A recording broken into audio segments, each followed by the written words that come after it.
Allah bir daha böyle acılar yaşatmasın. Allah can sağlığı versin. Hepinize geçmiş olsun. Sağ olun. Allah can sağlığı versin. Canımız sağ çok şükür. Yani hastalığı falan görünce insan buraların alıyor.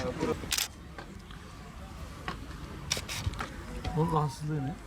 Zihinlik. Zihinsel ilgili.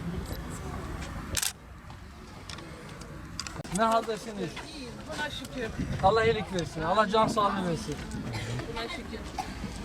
Şükür Hanım sen nasılsın? Bir sıkıntınız var mı? Bir ihtiyacınız? Yani haliniz ne durumda? Eşim biraz rahatsız. İhtiyacımız yok. Sizin ya da eşinizin ismini ve telefonunu alabilir miyim? Merhaba babaanne, nasılsın? Sağ ol. İyisin inşallah. Turgut, Turgut bize yapıştı, dedi ki bizim oraya gideceğiz. Dedim hadi gidelim. Bizi aldı buraya getirdi. Halinizi sormaya geldik. İyi misiniz Valla abi? halimiz yok. Ben şimdi Adana'dan geldim. Hoş geldin. Sağ ol. Ben anlayacağım bir şey yok. Kafama girdi. İnşallah can kaybı yoktur abi. İyi olur çok şükür. Can Tedavi sağlığı oluyor. olsun. Hep Allah sabah selamet gidiyorum, versin. şimdi gel. Bir sıkıntınız var mı abla? Yok çok şükür. Evet. Nasıl oluyordu? Çok iyi. Çok iyi. Hayır Teşekkür olsun ederim. inşallah. İyi ki geldin. Allah Allah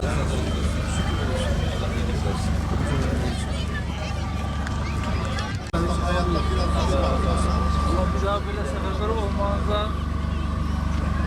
gerek duymasın milletimize. Amin. Bir de yaşatmasın böyle. Çocuklar Allah bir daha böyle anlar yaşatmasın. Bütün misafirlerimiz burada yemek yiyor. 20 bin kişiydi. Şimdi düzene bindi. Böyle şurada 12-13 bine indik. Güzel, hiçbir sorunumuz olmadı da olmuyor da. İnşallah Allah sıkıntı vermesin. Evet. Yaşadık olsa tabii ki.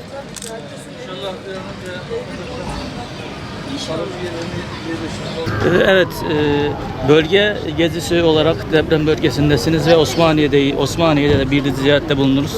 Neler söylemek istersiniz? Allah bir daha yaşatmasın böyle acılar.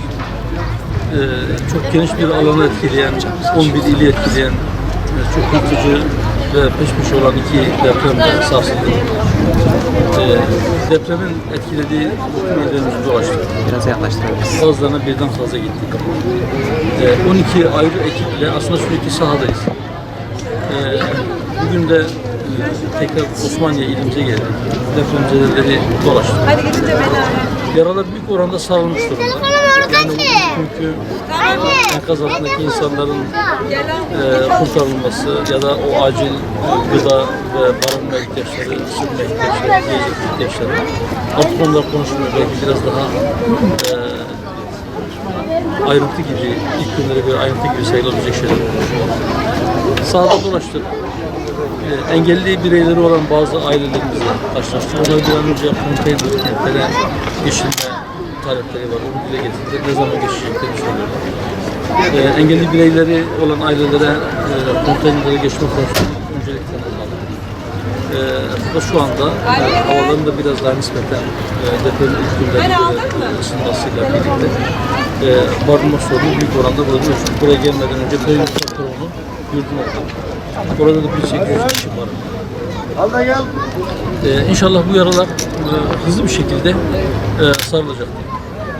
Bundan sonraki etap artık depremzede vatandaşlarımızın kalıcı konutlarına yerleşmesi. Yerlerin tespitiyle inşaatlara bir önce başlanması. Halkın beklentisi hem de bizim sahada gözlemlenmesi. Bir de ben şu hususun altını özellikle çizmek istiyorum. İlk günlerden milletçe bir seferberlik halinde adeta millet olarak yardım olup yağdı her taraf.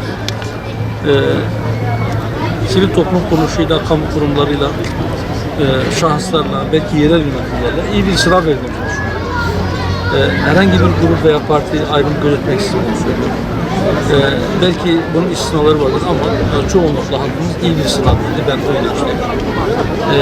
İnşallah Allah bir daha böyle acılar bize yaşatmaz. Bir daha böyle felaketlerle karşılaşmayız ama bu felaket belki bir yönüyle bizim kardeşliğimizi pekiştirdi. Memleketin doğusunu, batısını, güneyi birbirine yaklaştırdı. İnsanlar birbirine yakınlaştırdı.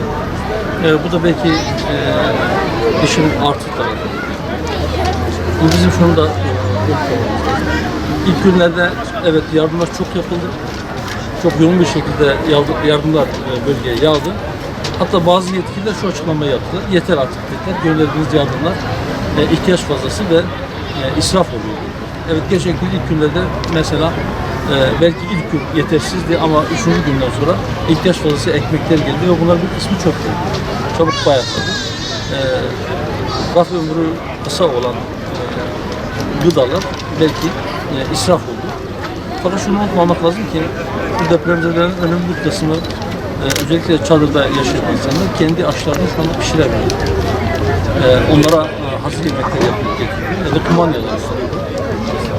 Bu hazır yemekleri dağıtan çok sayıda sivil toplum kuruluşu, yardım kuruluşları var, vakıf kitapları, dernekler var. Ve onların bir kısmının erzakları, depoladıkları erzaklar tükenme noktasına gelmiş. Hatta bazıları bitmiş.